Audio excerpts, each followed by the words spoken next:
Now, after a simple fall from her bike in Dublin in 2014, Linda Collins suffered a traumatic brain injury, and it took the Cork woman over 2 years, nearly 2.5 years, to get back to full-time work. Now, Linda is determined to help others in the same boat by talking about how she recovered. And she joins us this morning along with Dr Karen Foley from Acquired Brain Injury Ireland. You're both very welcome to the programme. And Linda, it is great to see you doing so well. You said you are 95% recovered, yes. but it'll be 4 years on the 31st of July of this month since you fell off your bike, very simply cycling into work one morning in Dublin. Yeah, exactly, on Camden Street of all places, but yeah. So what exactly happens? So I was just cycling down the street and I kind of heard a little bit of a rattle and I was like, what is that? I was slowing down anyway because I was coming to traffic lights, and the next thing, a screw popped out of my bike, my mudguard jammed my wheel and I just went flying over the handlebars. You were wearing a helmet? Yeah, I was just about to say, luckily I was wearing a helmet. I landed directly on my head. I literally didn't have a cut, a bruise, like I looked perfect. And yeah, I just got up. I was outside a bike shop. I put my bike into the shop. I was like, I don't want to see it again. Walked to work because I was kind of like, yeah, look, I think I'm okay. And I got in and I was talking to my colleagues and I just felt funny. And I just, like, again, like I didn't have a cut or a bruise. So I was like, I must be okay. And did they notice anything, your colleagues? So they did, and they were the ones who were like, you need to go and get checked, because there was one point I turned around and I was my manager was talking to me and I was just staring at him. I was like, I could see his mouth was moving, but I had no idea what he was saying. So I was like, yeah, okay, maybe I need to go. So yeah, I left and got checked. And thought, I presume, that you just had a concussion, a very mild concussion, and it would pass. Well, they did say it was a severe concussion at the time, and you know, I just kind of laughed. Like, I actually laughed, like, and I was like, oh, look, you know, I'll be grand. A couple of days. It's the August bank holiday weekend. I'll go home, see my parents. I'll be fine. And I just wasn't getting any better. Like, noise was driving me crazy. I felt so sorry for my parents that weekend because I was giving out about the kettle boiling. I was giving out about cutlery going onto the table. Everything was driving me crazy. So I suppose as the weeks went on, I just realised it was more severe. And over time, I got referred to National Rehabilitation Hospital in Dún Laoghaire and got diagnosed with a mild traumatic brain injury. So how else was it impacting on your life then, Linda? You talked there about, you know, not being able to exactly comprehend what people were saying to you, and noise being a factor. Yeah. But it was obviously more severe than that because you did eventually have to give up work. Yeah, so noise was a huge thing. Like, I just had a constant pain in my head. Like, people talk about headaches, but this was a constant pain. Like, to me, headaches come and go, but I had a pain in my head all of the time. I was exhausted and I was extremely emotional. I would cry every day for no reason. Sometimes because I was probably just so tired and I didn't understand what was happening to me. But yeah, they were probably the main things. Like, just fatigue. I couldn't concentrate on anything. You couldn't think clearly. Yeah, I found, like, there was times where I'd be at work, I'd be looking at my at my computer screen, and it was like all of a sudden I just wake up and go, I have no idea why I'm looking at this part of the screen or what I'm doing or why. So when you were checked out, they obviously would have known what part of your head, your brain, was impacted. Yes. What part of the brain that was impacted, what did it control? Or? So for me, it was my emotions and my concentration. Now, you will probably know more about this than I will, but they were the two kind of main parts of my brain that were affected.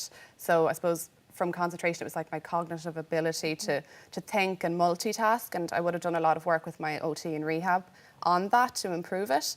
And then I suppose my emotions, as I said, like, I could cry every day.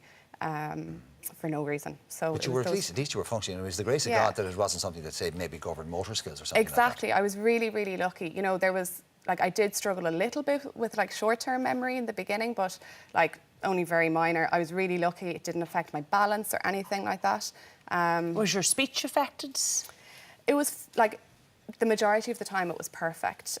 But when I would have a really bad day where there was loads of things going on, there'd be noise, like, I'd have a really bad pain in my head. There was just too much going on for my head to process. I kind of had, I call them episodes, but it was like an out-of-body experience. It's really weird, I sound crazy, but it was almost like I was looking down on myself and I knew people were talking to me and I knew there was things going on around me, but I didn't know what that was, and I knew I needed to get out of the situation, but I couldn't get any words out of my mouth. I'd just be kind of going.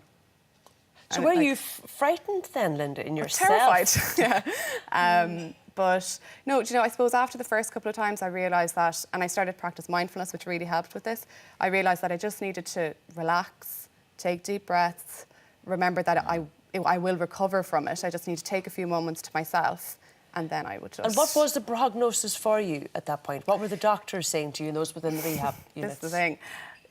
There is, you just don't know, because everyone's brain is so different. I mean, they were like, you could be better in 2 months. It could take 2 years. You may have this forever. Like, you really just don't know. And I think a lot of, like, your recovery is what you put into it. Like, I was really determined to get better, so I think I'm really lucky to be 95% of the way there after 4 years. That's a good cue to bring in the doctor and do some of the science. But Karen, I noticed when we said concussion, and we kind of said it almost, I won't say dismissively, but just a concussion. Yeah. I saw you kind of bristle a little bit because a concussion is a brain injury. Yes, absolutely. And it is, and people say, oh, it's only a mild brain injury, but a mild brain injury can have a huge impact on somebody's life, and you can see that from Linda's story very clearly. A brain bruise, somebody described it on here before. Or sprained brain, it's often referred to as. But essentially, a concussion can happen when you have a bang to the head, so, and obviously the bang will cause the brain to move within your skull. And could cause tearing and bruising and so on.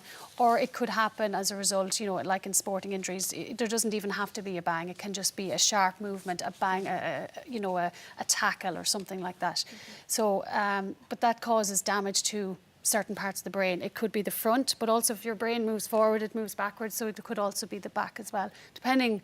You know, the brain moves laterally and front and back. And yet, when people, I think of brain injuries or a person suffering a brain injury, they think of the more severe forms all the time. They think of somebody, you know, having to... Who has lost all mobility, who can't speak. And who's gone into the National Rehab Centre for maybe a long period of time and is literally learning everything from the basics. And that's possibly one of the dangers, isn't it? Because it is, and a lot of people you didn't see any outward signs of any injury at all. Yeah, exactly. If you had ignored that, God only knows what could have happened. Well, if you ignore the symptoms of a concussion, I mean, the brain, there's something happening within the brain. It could be swelling, there could be bleeding, and that will become worse over time. So if you do have symptoms such as loss of balance, incoherent speech, slurred speech, dizziness, so on, vomiting, nausea, you know, that's a huge red flag that shouldn't be ignored. There is signs of a concussion, and immediate medical attention should be sought, because there's something going on within your skull. The brain can only expand a certain amount. It's within a closed space. It is amazing, Karen.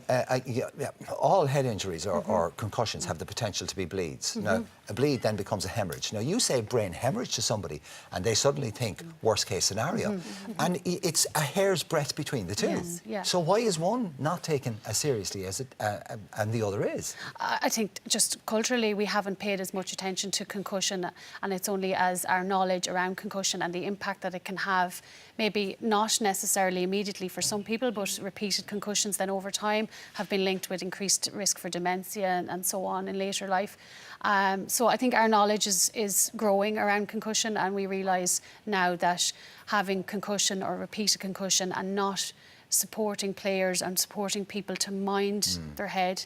But we're learning pretty quickly, I think, because of the way sports react to it and how seriously they take it. Yes, because that has helped a huge amount in terms of bringing awareness to concussion and the seriousness of it. And all the symptoms, just to say, Linda's description of how her concussion has impacted her, they're very normal symptoms, that sense of being completely overwhelmed by all of the information and noise and colour and everything that your brain is absorbing all the time. Your brain is not able to cope, it becomes overwhelmed so quickly, which will result then in... The potential for this to happen is probably greater than any other injury that could happen to any of us, because so many of us are involved in some form of activity or sport. There'll be 100,000 kids or more playing sports, hurling, football, rugby, whatever it is this weekend.